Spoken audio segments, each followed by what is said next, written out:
Let's talk about net working capital and salvage value. Net working capital is money that's tied up in your project but not consumed. Common examples of net working capital usage are inventory and accounts receivable. Essentially, you have to spend some money to have some inventory sitting on your shelves, or you have to, you don't get to use the money that your clients haven't paid you yet. So those are two places where you tie up net working capital in a business.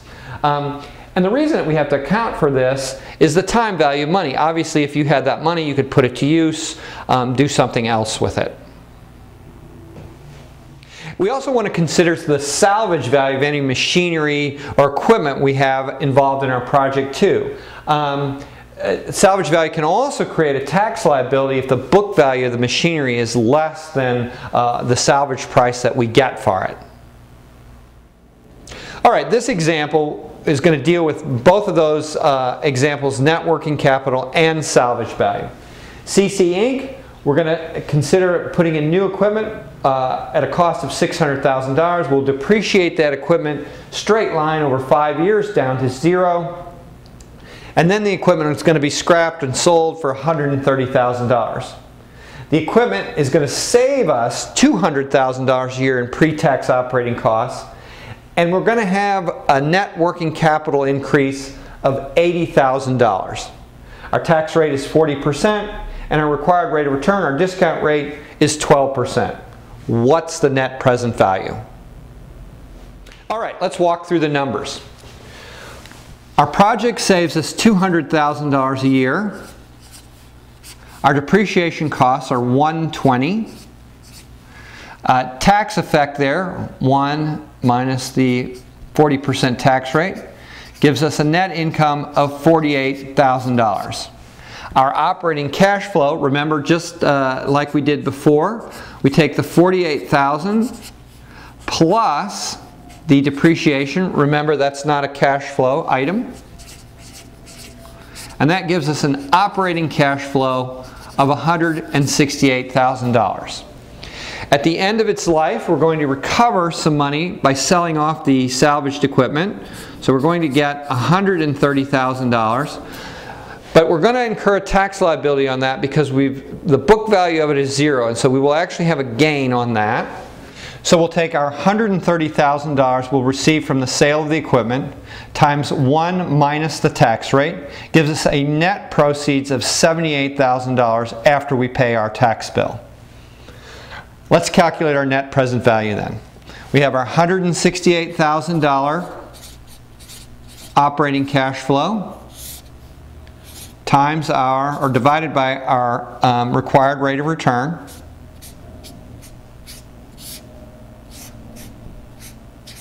Remember, it's a 5-year project, so we're raising to the power of 5, minus our $80K in working capital, minus $600K in initial investment, plus our $78K that we got from the sale, net proceeds of our sale of machinery.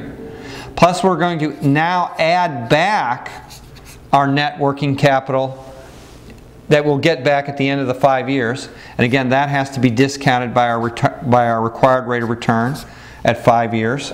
So that gives us $605, $602.40 minus $80K minus $600K plus $89, $653.44 gives us a positive net present value of $15,255.8. So this looks like a project we should definitely do.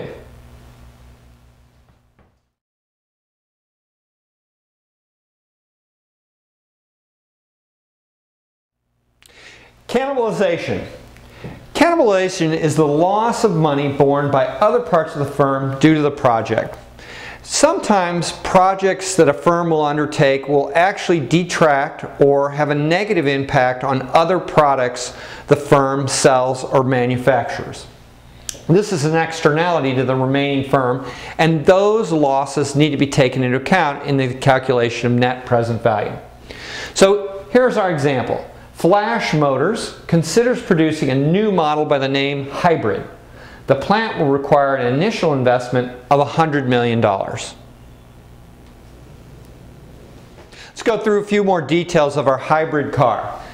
It's going to produce hybrids at a variable cost of $16,000 and sell $5,000 a year at $24,000 each. The plant's going to be worthless in 5 years' time, depreciated straight line over 5 years. The hybrid will reduce sales of the IC, another model sold by Flash, by $1,500 a year. Each IC currently generates a profit of $4,000. The discount rate is 12% and our corporate tax rate is 34%. So let's do our net present value calculation for Flash Motors hybrid car. Our depreciation, $100 million divided by 5 years, $20 million per year. Our additional revenue, we're going to sell 5,000 new cars. The profit per car is the $24,000 in revenue minus the $16,000 in costs, minus our 1,500 ICs that we're no longer going to sell, times 4,000, and that equals 34 million net new revenues. Our additional net income, we take our 34 million in additional revenues minus our 20 million in depreciation, and then let's tax affect it. 1 minus the tax rate equals 9.24 million in additional net income. Let's calculate our cash flows now. We have our 9.24 million in additional net income. We're going to add back in our 20 million in depreciation for 29.24 million in additional operating cash flows. Do our net present value calculation, 29.24 million. Our required rate of return, 1 minus 1 over 1.125 raised to the 5th power, it's a 5-year project, minus our $100 million investment, gives us a positive $5.4 million net present value. We should do this project.